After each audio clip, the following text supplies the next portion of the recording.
Good evening, everyone. Welcome to another episode of the Hog Talk Podcast, March 9th. And we're always coming to you live from the Sterling Soap and Roastery Studios, part of the Believe and Buzz Radio Network, where you can hear us on 106.7 Buzz 2 in Central Arkansas. All live shows are presented to you by Arkansas Brewing Company in downtown Ozark. I am Porter Hayes. Alongside me, as always, is Adam Hall. And on tonight's show, we have SEC tournament play. Arkansas softball winning their SEC opening series against Georgia, and baseball splitting their 4-game series with Stetson. So we'll get into that in the second segment. But also started off, were you surprised of the announcement that Darius Acuff got both awards? Yes. Not that he didn't deserve it, because he obviously does. He needs to be more in the National Player of the Year conversation. But I just figured the SEC would whiff on this. But it's something that they can't. You can't deny what Darius Acuff has done this season. So I was glad to see that they got that one right.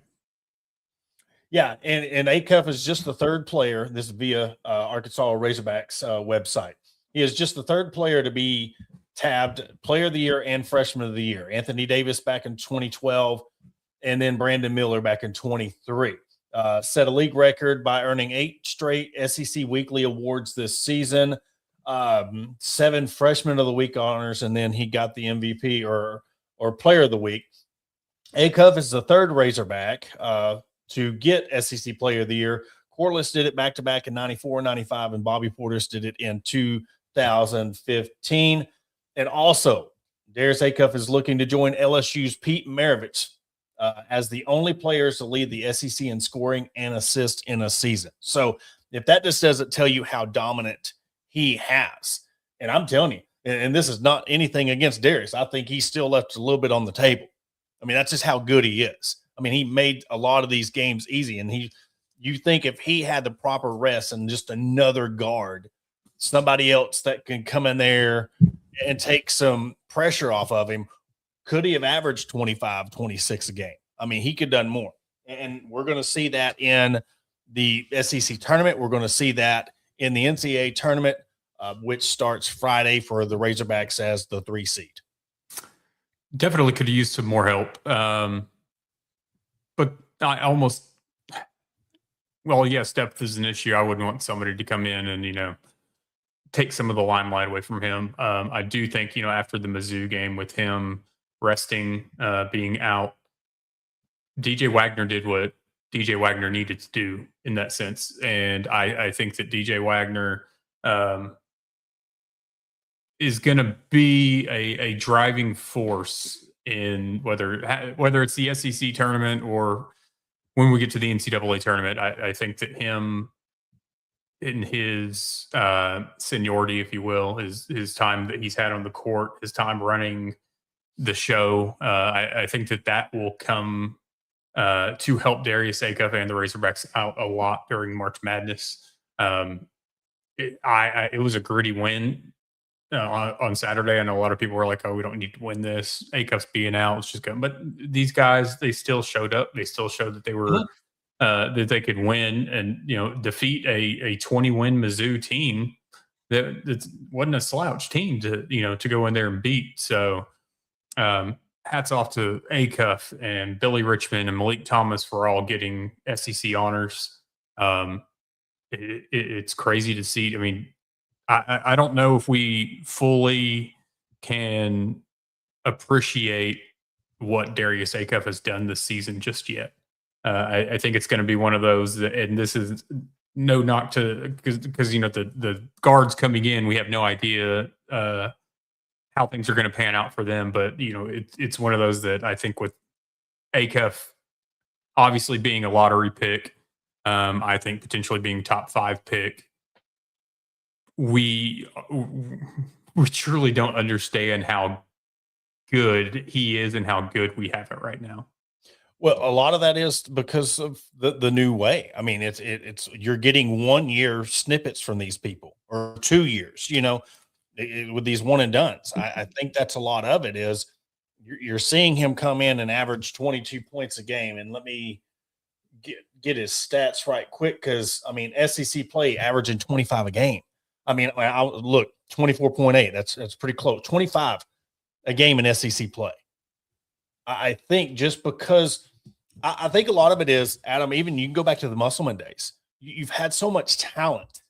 Nick Smith Jr., Anthony Black, Portis, Gafford. You've had all these guys that you've seen be really good. Jalen Williams. Nobody's ever had the effect that Acuff has. And I think it's been a while since we've seen that. And for Arkansas to bring him in and he carries himself like this as a freshman, you're not going to wrap your head around this until the season's over, because in all reality, it's about how you finish. Because I think the fans now are about getting to a Final Four, winning a national championship, getting to a spot where you haven't. And I think that will, in all unfairness to Darius Acuff, if they don't make a Final Four or Elite Eight, there's going to be a lot of people that will hold him back from being one of the great, or not one of the great. He is one of the greatest to play. But I think when you put it down of, was he the greatest to play? You're going to look at the progression of the team opposed to how good he was as a personal player. And if they get to the Elite Eight or Final Four or win a national championship, I think you have to put him up there. But if this team bows out in the Sweet 16 or the Elite Eight, I don't know how many people is going to look at just how good he was because of the team's finish. Definitely. It's a hard time to truly get, I think, comparisons to the past when it comes to college sports, just because with transfer portal, with NIL, with the era of one and dones before and now, I mean, it's one of those. It's hard to compare all, because I know we sit here sometimes and we're kind of like, okay, who's the greatest Razorback ever? And we start looking at who's the national championship team, the points. Well, then with the one and dones, you get into this, and you can't really look at overall career points, because some of these guys are 1 year, maybe 2 years in college before they're going pro. I'm looking at right now, Darius Acuff very possibly could end up being the highest Razorback ever drafted in the NBA draft. Sidney Moncrief being the 5th overall pick back in 1979. So it's crazy to think that, I mean, you're possibly going to have Acuff unseat him in that respect. I don't know. It's just it's crazy to see, because Darius Acuff, game in and game out, the most hyped he gets is when his teammates are producing or make a great play. He never celebrates when he does something good. It's business as usual. He comes down on himself whenever something defensively breaks down. He's obviously the floor general. He's the floor leader. I know there's been all the comparisons, whether it's been Derrick Rose, Stephon Marbury, John Wall, Devin Booker, whoever it is that has come along the way and played under Coach Cal. Darius Acuff is up there with the best, especially guards that John Calipari has had. So you really look at what's next for Darius Acuff. It's okay, where is he going to get drafted at? Where's he going to go to? And then what's he going to do in the NBA? Will he bring himself to be on the level of SGA in Oklahoma City and win the NBA MVP, or Derrick Rose, or whoever it may be? The sky's the limit with him. I know, right now, I've been seeing that there's rumblings that Dallas Mavericks want Darius Acuff, and we'll see how that goes. Darius and Cooper Flagg could be fun to watch. Do I want to see him end up in Dallas? No, I don't. That's just me being a Phoenix Suns fan. He's not going to end up in Phoenix. I already know that much. So I'm excited. I think I'm more curious, though, as to who are we going to get back. And I know we talked about that on one of last week's shows, but it's always the who's going to return. And you have to look at a game like Saturday and other games that he's had this season. But Malik Thomas, I mean, I still think he's up. While I would love for him to come back, having a game like he had Saturday, and I know it takes more than one game, but I get less and less confident that, we could see Malik Thomas return. Yeah. And I mean, it's funny you say that because we were talking about him coming back and then he goes off, in that game. But while you were talking, I was going back because we were looking at, okay, this is another thing that we got to think about, the greatest ever. Do you compare Darius' freshman year over, say, let's go Todd Day, Corliss, and then because if you want to go off freshman, Scotty Thurman did better than both of those guys. Not Acuff. Scotty Thurman as a freshman averaged 17 and 4. Corliss Williamson averaged 14 and 5, and Todd Day averaged 13 points a game. Then you have Darius Acuff averaging 22. But if you want to go SEC as a whole, averaged almost 7 points more a game than the next closest top freshman. If we're talking about the three, if you want to put three in that category of how they did their freshman year, because you could play the what if game. What if Darius Acuff came in for another 3 years? Where would he be at his senior year in a Razorback uniform? And when you look at the stats, and if you want to go freshman off freshman, how they came in, you're looking at 22, and you're leading an assist. The next close one is Scotty Thurman. And I don't, I mean, unless you're looking at stats, unless you're one of those that's been following this, there might not be a lot of people that even realize that Scotty had a better freshman season than Corliss did. Corliss had a better career. He ended up being the captain of that team, but Scotty was right there with him. And I think because Corliss was the captain and they won a national championship, Scotty Thurman, it was like a wingman. You know how they're talking about Malik Thomas is the Robin to Acuff's Batman, but Scotty held it down. And you can go to Todd Day and Lee Mayberry. You go Scotty and Corliss. So then that makes it even more of, you see what happened this year with Darius and Malik and how he made it. I mean, he was way better. I mean, points per game than Malik Thomas. I mean, that makes it just more impressive.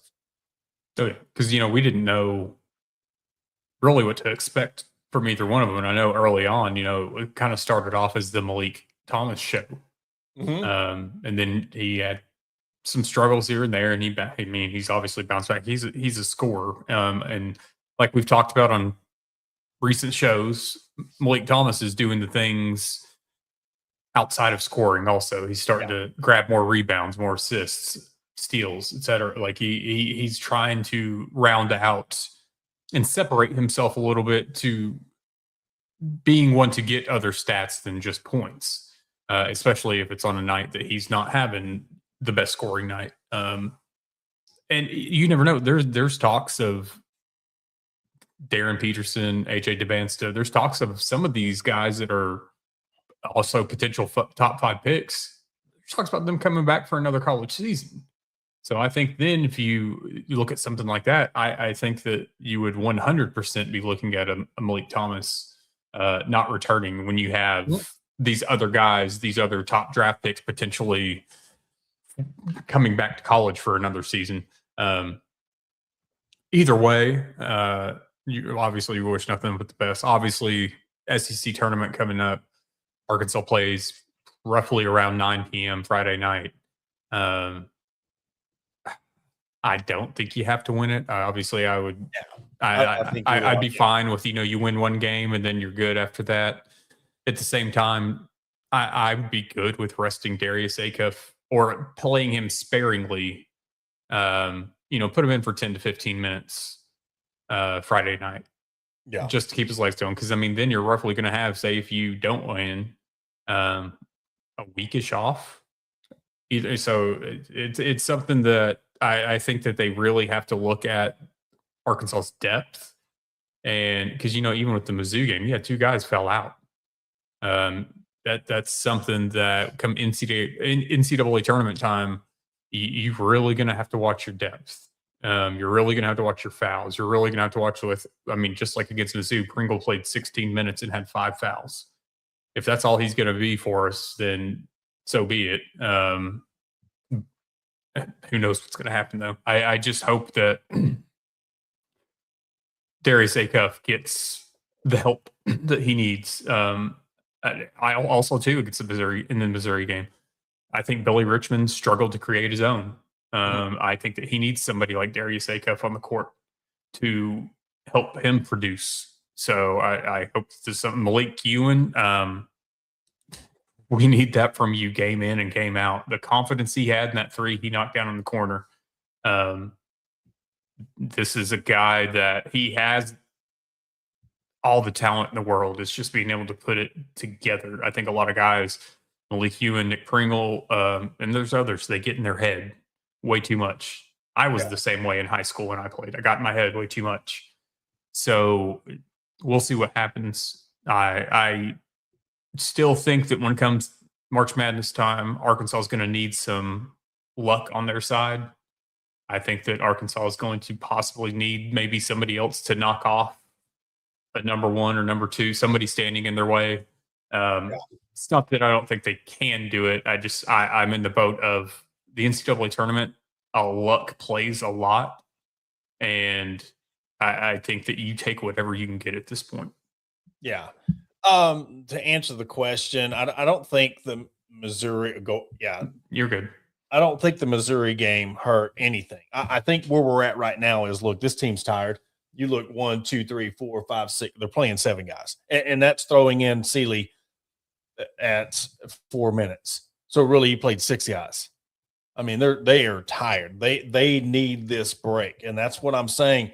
It was very, very imperative. I think anything. I am proud of them holding their own, playing 6, 7 guys, 8 guys, and getting the 3 seed in this league. That should be one of the most impressive things. And I guarantee you that is a big reason why Darius Acuff swept the awards, because of how important he was to the team, and they got a 3 seed. They didn't falter. You had some losses where you lost by a lot, but you didn't have a single bad loss. Unless you want to throw the Auburn game in there. But okay, so if you do couple the Auburn game, that's the one that you could even come close to saying a bad loss. And you have to give them kudos for that. That right there. He should be the National Player of the Year. Mm-hmm. Because they have no true inside presence. And they finished the regular season 23-8, 13-5 in the conference, the 3 seed in this conference. And it's the thing that, yes, even for those who follow him, when we're talking about these stats, it's going to take getting out of basketball season and getting over the emotion of how far this team goes and getting into the offseason to really realize how much he meant to this team and just how important he was. But right now, you go in there and you do what you can to stay loose, to keep your momentum going. Because I'm telling you right now, I guarantee you it took everything Coach Cal had to do to convince Acuff to not even play in the Missouri game. All right, so he didn't play Saturday. How's this joker going to be on Friday when it's time to play? Somebody who has gave it his all. He has probably averaged 38, 40 minutes a game. Let me pull up the stats and see if I don't know if it would show an average on what he averaged this season minutes wise, but either or, it's the fact that he is going to be a guy ready to break out and ready to play on Friday. He is averaging, let's see if this does have it. 24.4. Let's go to season split. 34.7. 7 minutes. 35 minutes a game. He's played over 1,000 minutes. That 1,041 minutes. And the closest one to him is Trevin Brazile at 933 minutes. 29 Well, he's averaged 31 minutes a game. And Malik Thomas has averaged 29.5. Billy Richmond's averaged 26 minutes. Carter Knox, I mean, when he did play 22, DJ Wagner, 24 minutes a game. So another thing, if we could get this DJ Wagner to come back, that what we got a little glimpse of the end of the season to help out in tournament play, it's going to help out tremendously. I think that's going to be, we know what we're going to get out of Pringle. We just got to accept that.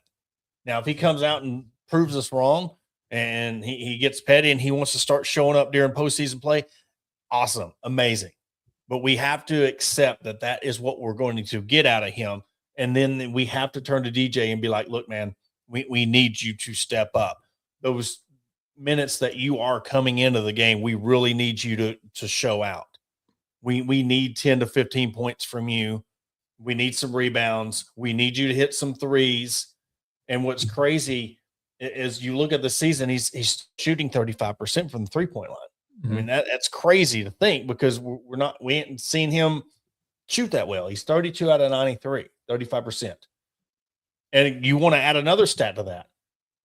Your guy, Darius Acuff, is the leading 3-point shooter on the team, 44%. I mean, it's insane. It's insane. But Friday starts a new chapter. Friday starts postseason play. Do I think this has any bearing on where I think their seed's already locked, whether they lose on Friday or win it all? I don't think it's going to change their seeding. So I think Cal's playing with house money. It's just about what you want to get out of your guys from a practice standpoint, from a rhythm standpoint, from keeping them loose. Again, if you want to go into another spot where you're getting to that dangerous territory where you're having a week off almost playing on Friday, then what if you get another Friday? I mean, there's another week off. What is that going to do for the mental part of this team and the physical part of this team going through? It's almost like what we see in football. You go play all these weeks in football and you have bye weeks and then you have a month off. You want to carry this momentum for a little bit. So, I mean, if I was to choose, you win Friday, play Saturday, bow out, get ready for tournament play on Thursday or Friday, depending on where they put you. Yeah. I think what we've all seen that they're probably locked in at a 5 seed. Mm-hmm. I think that they could jump up to a 4 if they won the SEC tournament. But again, 4 versus 13 or 5 versus 12, like it's kind of, they go hand in hand in my opinion. So I just look at it. Don't do anything to risk any of these guys. Yeah.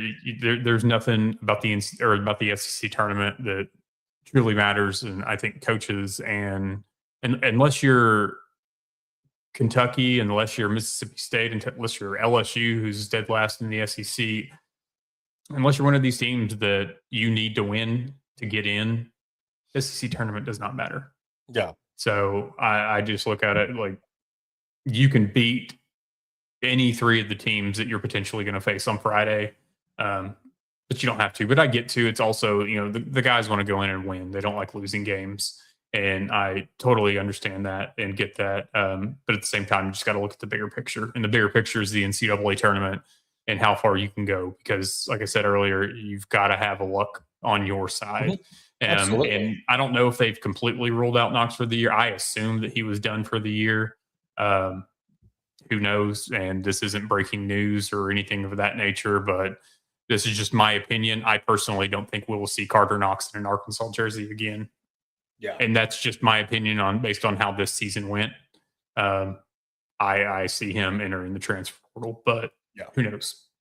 Well, and best luck, however it goes, and another thing we're talking about the schedule. You look at you're in NCAA tournament play. So, you're playing, and this is, advance, and you win on Thursday, you're playing on Saturday, you win on Friday, you're playing on Sunday. There's a day break in between, and then you get a week off again or 5-6 days off again. So, it gets to the point where there's some rest. You're going to be playing back-to-back, games, and then you get a week off to the next round. So it really sets up of, now you're in the point to where you made it to the easier part of the season.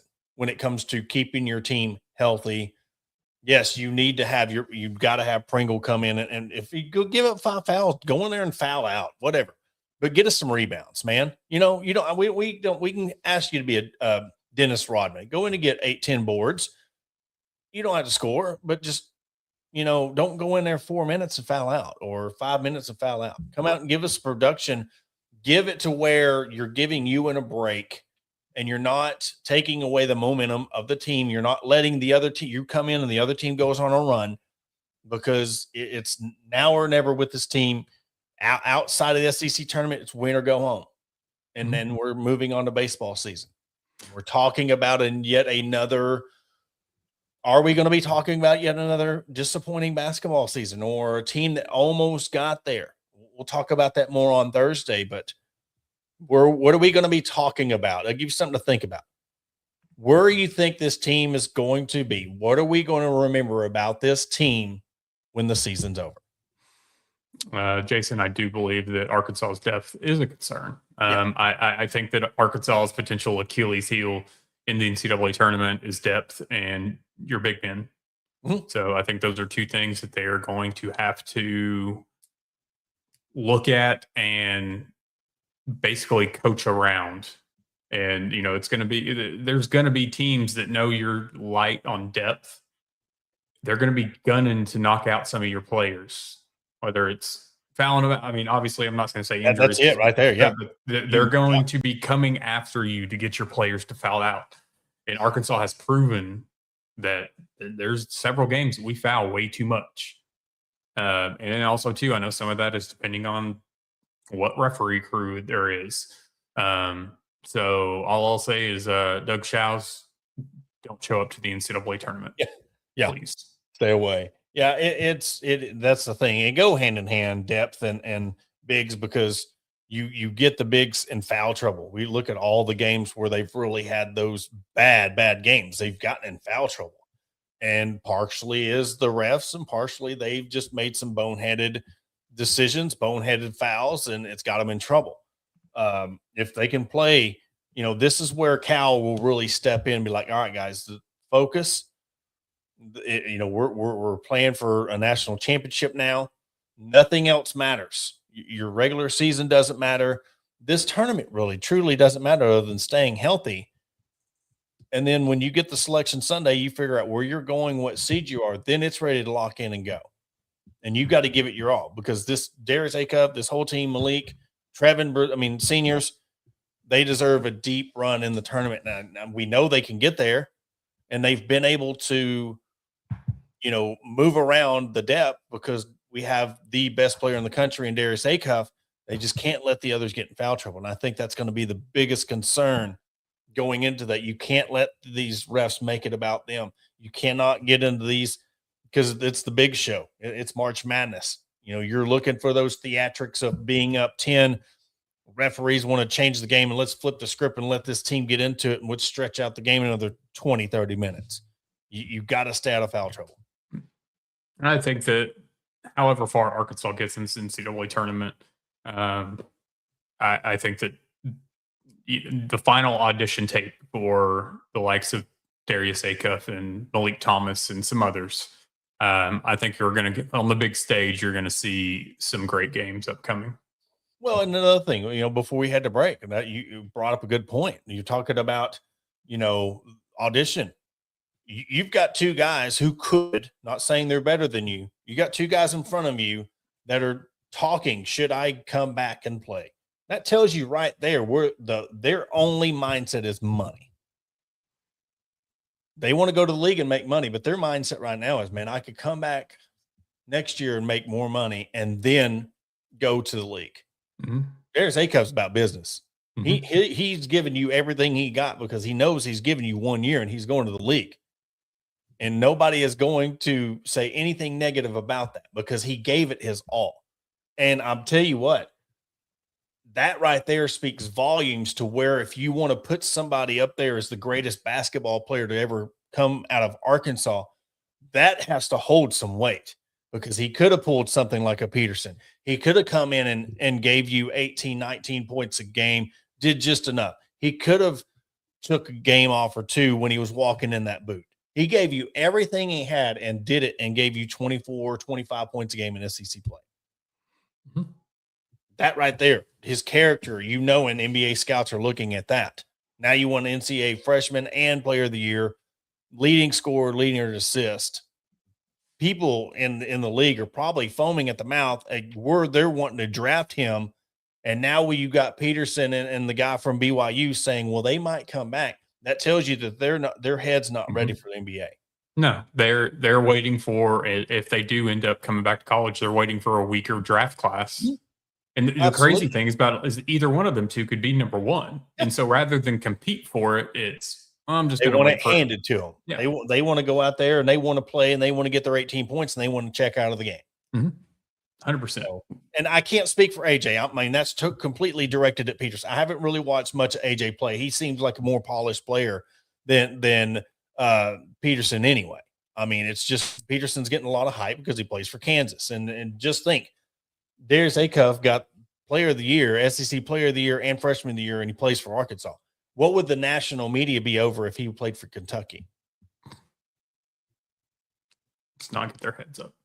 But I'm being serious. I mean, that's where if he was playing for a Duke or, I mean, look, Cam Boozer and he's a great player. And it's almost like he got lost in the limelight. And I think, because a lot of it's being biased around the antics that Peterson's done with checking himself out of the game and not playing and all this stuff. So, but we'll see where everything goes. You said 9:00 Friday, probably-ish, because it's 25 minutes after the third game. The game before it starts at 6 p.m. and it's 25 minutes after that ends. So you can look at 8:45, 9:00 if that game doesn't go into overtime. Razorback fans, but if you want to stay up, look, guys. I mean, it's one of the things that the game Thursday. If they lose, don't jump off a cliff. Don't go crazy. It's one of them that we know where they're going to be at come Sunday. And these games are just getting them ready, and they'll be ready to come play.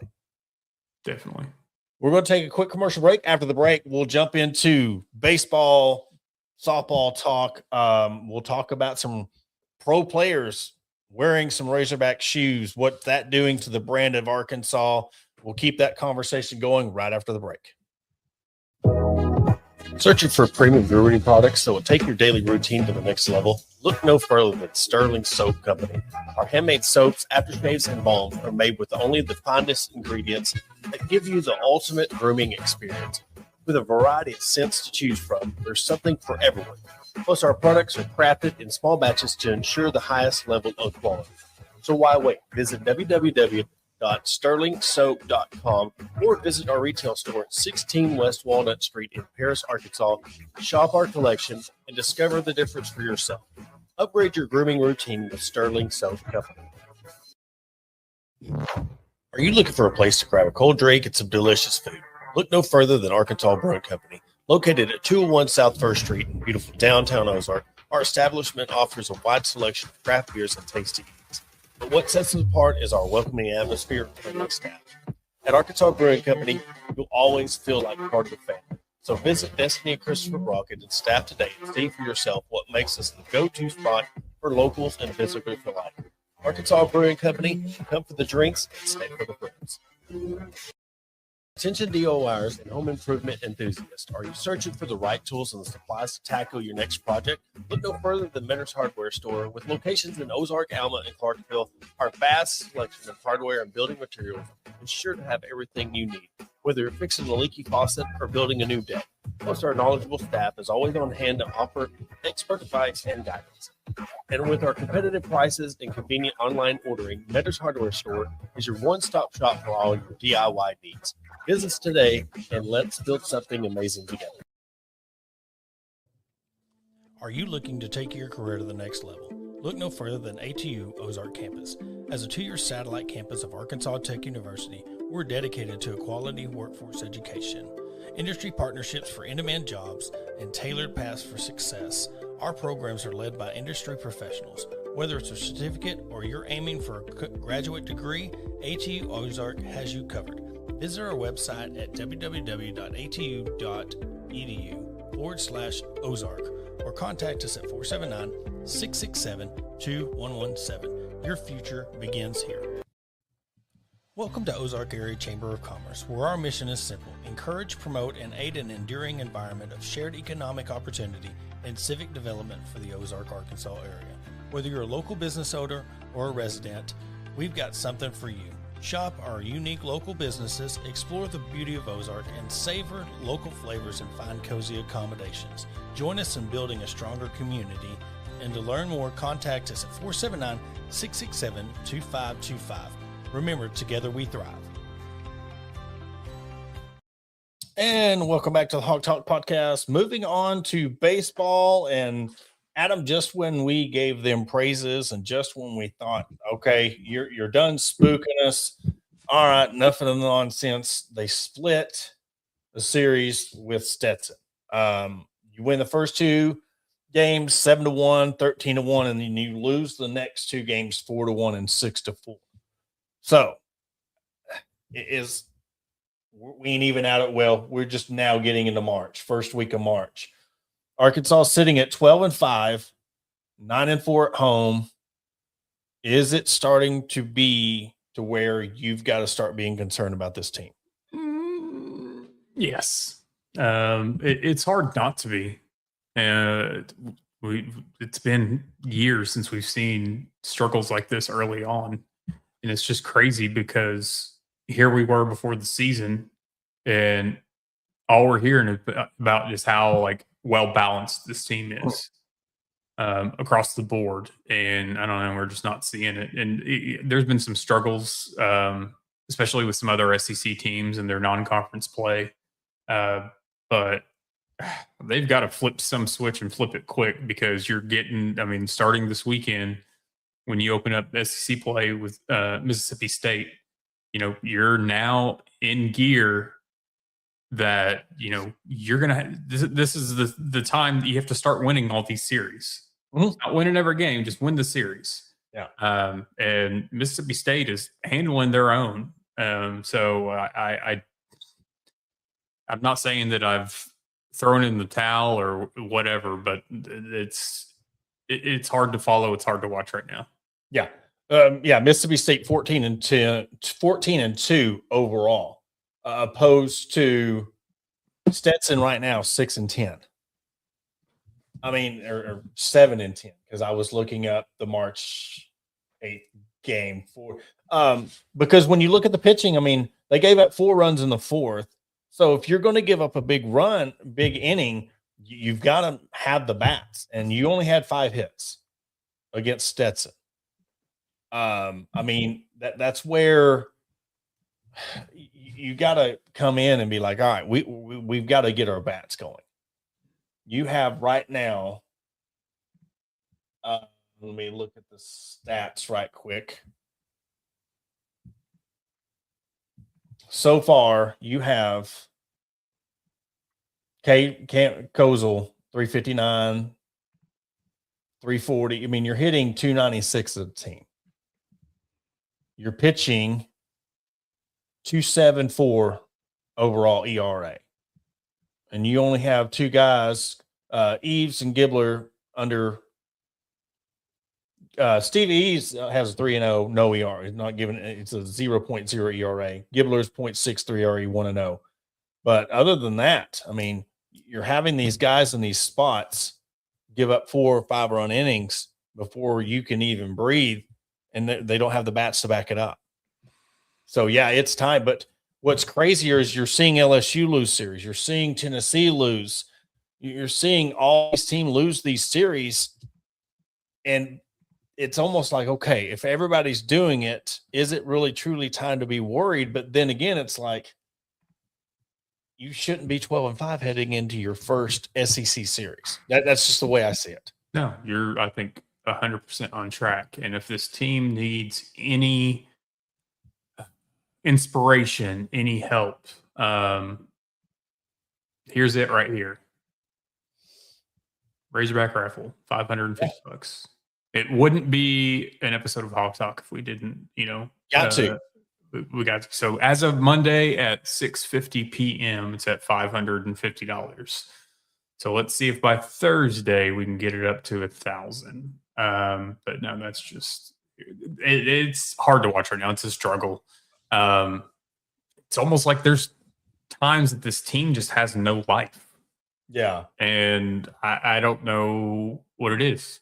I truly don't. And, obviously losing Fahiva Aloy and Gage Wood and all the others that we've lost, like somebody's got to step up. We hear year after year these top recruiting classes, number 3, number 2, number 4 recruiting class, number 1 recruiting class, hitting the portal, this player. I mean, there's all this hype that's built up for us to be 12-5 right now.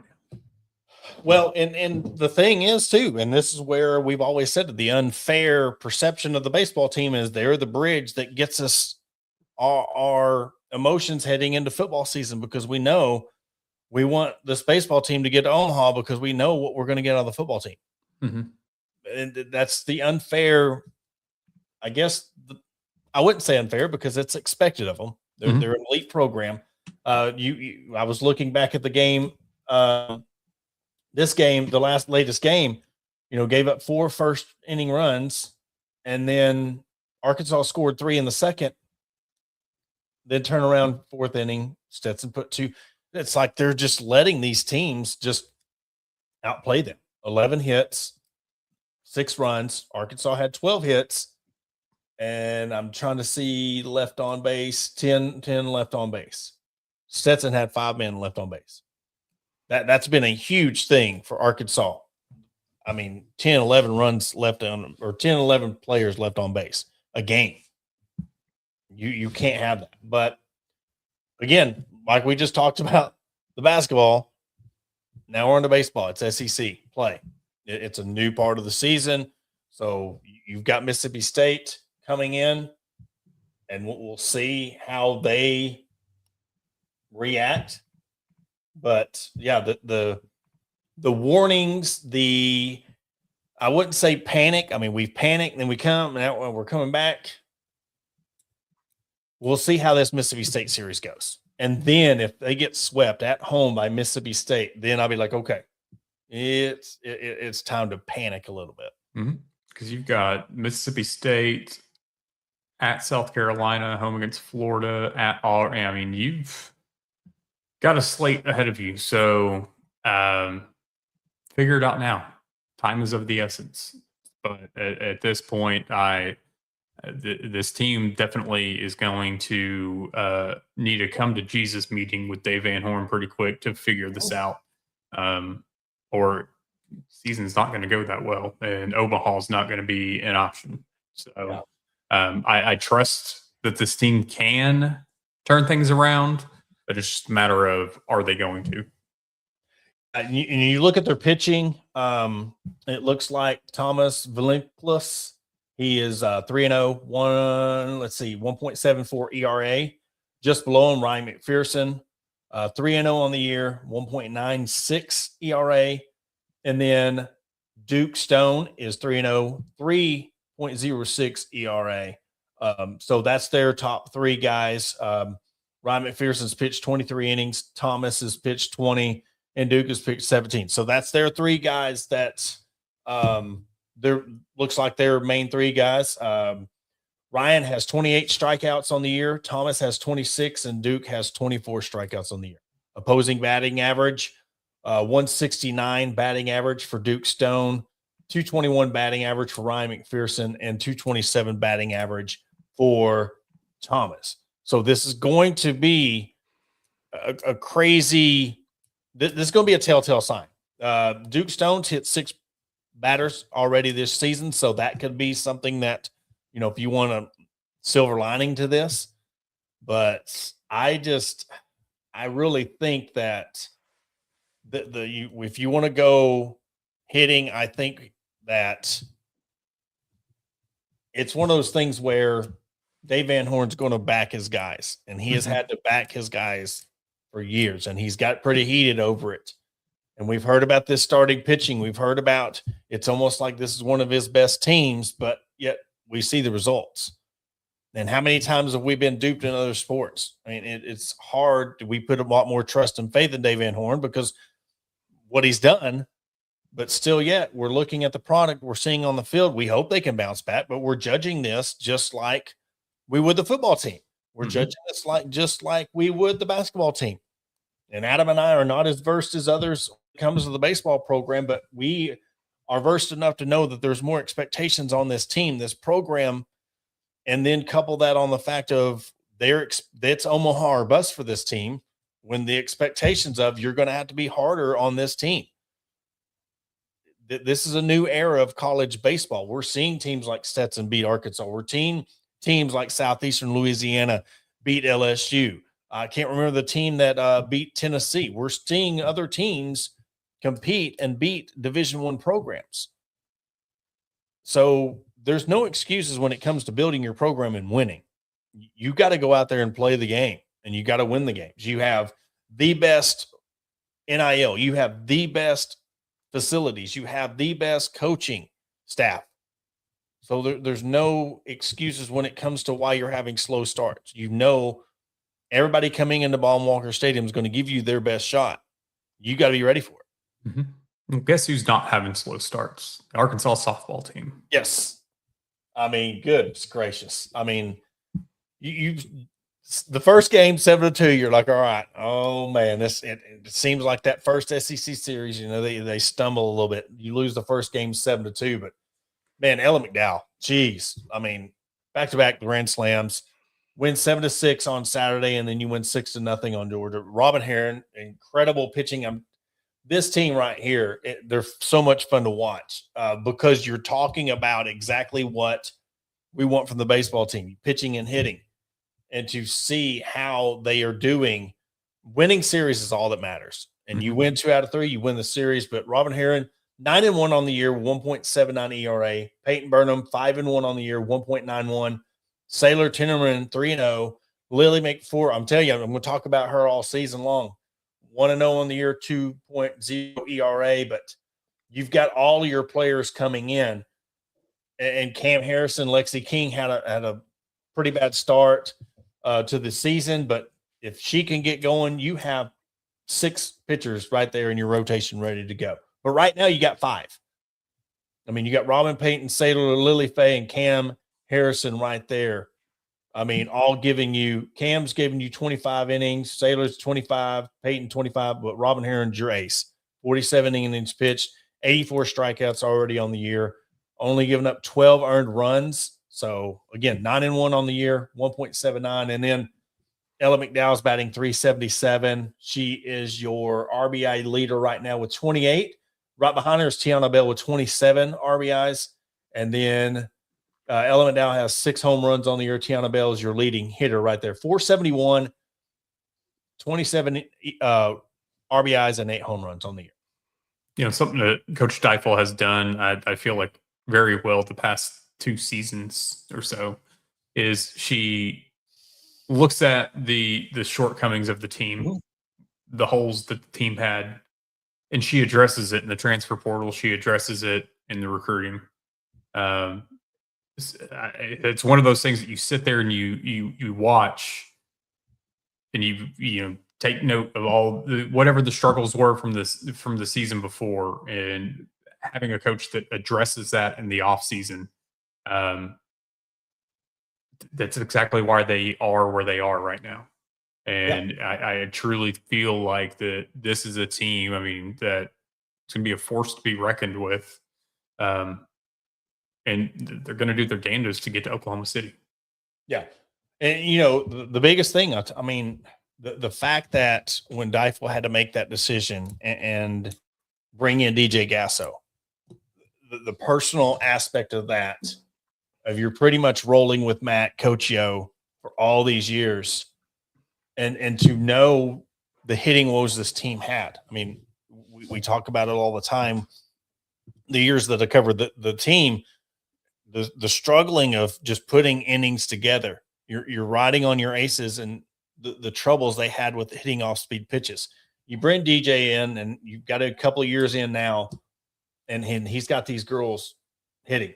Matt Michael, I mean, watching Matt in practice, how he is with analytics, how he is with the tools that they have, and getting these pitchers to pitch.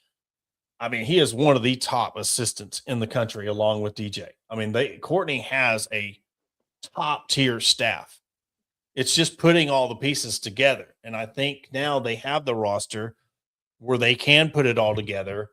And when you look at their schedule, let's go. They got Alabama at Alabama coming up. They played Missouri State today at 5. I don't know how that game ended up. Let me look and see right quick how they did. 12-0 win. So that was posted 23 minutes ago. Arkansas beat Missouri State 12-0 in that game. So Alabama in Tuscaloosa. And when Courtney first took over and they really started their climb, Alabama was one of the top teams that they had to deal with. Now it's more Tennessee, Texas, OU, of course. But, I think, you got KB Sides come over from Alabama, and that really hurt the Alabama program. Mm-hmm. And that really jump-started Arkansas and getting Gibby and KB and, all of these players. But now this recruiting class, this top recruiting class that Arkansas got a few years ago is starting to pay off in dividends because you're seeing all these players come in producing, especially Ella. I mean, incredible athlete. Mm-hmm. So, Friday night, be 6 o'clock, Saturday, 2 p.m., Sunday at 1:30. SEC Network Plus is where you can watch those games. Baseball, let's see, we're Mississippi State. You have SEC Network Plus. Saturday's game at 1 p.m. will be on the SEC Network, and Sunday's game will be on the SEC Network. So, look, a very important series is going to be on TV. So, tune in. 1 p.m. SEC Network and 2 p.m. on Sunday, SEC Network to watch the baseball series in Fayetteville. I know tickets will probably be hard to come by for that, but absolutely. In the end, man, you so much pressure on this baseball team to produce until this football program gets rolling. I hate it. That's the way it is, man. But the thing is, another thing we're talking about Thompson. How much time has Dave Van Horn got left? I said last season that I felt like 4 or 5 years max. Yeah. Max. And very well could be less, could be more. Who knows? But I think, like we've said, time is of the essence. Mm-hmm. So it's kind of now or never. Yeah. Also, don't forget for those, hey, look, you can go to Bet Saracen app. Download the Bet Saracen app. Use promo code HOG250. Bet $25, get $250 on your first sign up and free bets. Now, look, they do softball, they do baseball, they do all the sports. So if you want to do prop bets, betting lines, all that, they have got you covered on everything. Don't let these big time guys come in and let them steal the thunder. Go to Bet Saracen, download the app, use promo code HOG250. $25 gets you $250 in free bets. Is it going to be Saracen Razorback Stadium? We're hearing a big announcement. You never know. Hey, it could be we're talking about the Hopper Tunnel. It could be the Elon Musk Razorback Stadium if they put the tunnel in over there in Fort Smith. You never know. I mean, we'll see. Comment. No comment. Adam, you got anything else before we wrap this up? Nope, I am good. All right. Well, that will do it for this episode of the Hog Talk Podcast. For Adam Hall, I am Porter Hayes. I want to thank everybody for tuning in. Thank all of our sponsors, and we will catch you on Thursday.